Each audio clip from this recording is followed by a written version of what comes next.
Mega fans కి పూనకాలే. Vishwambhara release date fix చేసిన megastar July 9న థియేటర్లో దద్దరిల్లిపోవాల్సిందే.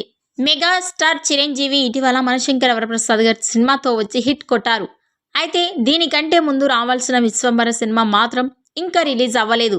బింబిసార ఫేమ్ మల్లిడి వశిష్ఠి దర్శకత్వంలో యువి క్రియేషన్స్ బ్యానర్ పై సోషియో ఫాంటసీ జానర్లో ఈ సినిమా తెరకెక్కుతోంది.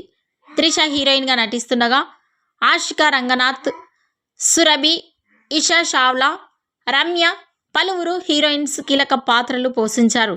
ఇప్పటికే విశ్వంబర టీజర్ గ్లిమ్స్ రిలీజ్ చేయగా దీనిపై గ్రాఫిక్స్ బాలేవంటూ ట్రోల్స్ వచ్చాయి. దీంతో సినిమాని రీషూట్ చేయడం, సీజీ వర్క్ మరింత బెటర్ చేయడం కోసం వాయిదాలు వేస్తున్నారు. గత సంవత్సరమే రిలీజ్ అవ్వాల్సిన ఈ సినిమా ఇప్పటికే పలుమార్లు వాయిదా పడి ఎప్పుడొస్తుందో క్లారిటీ లేకుండా ఉంది. తాజాగా Chiranjeevi Vishwambhara cinema release date తెలిపారు. ఈ సినిమాని జూలై 9న థియేటర్లో విడుదల చేస్తున్నట్లు అనౌన్స్ చేశారు. ఈ వీడియోపై మీ అభిప్రాయాన్ని కామెంట్స్ రూపంలో తెలియజేయండి.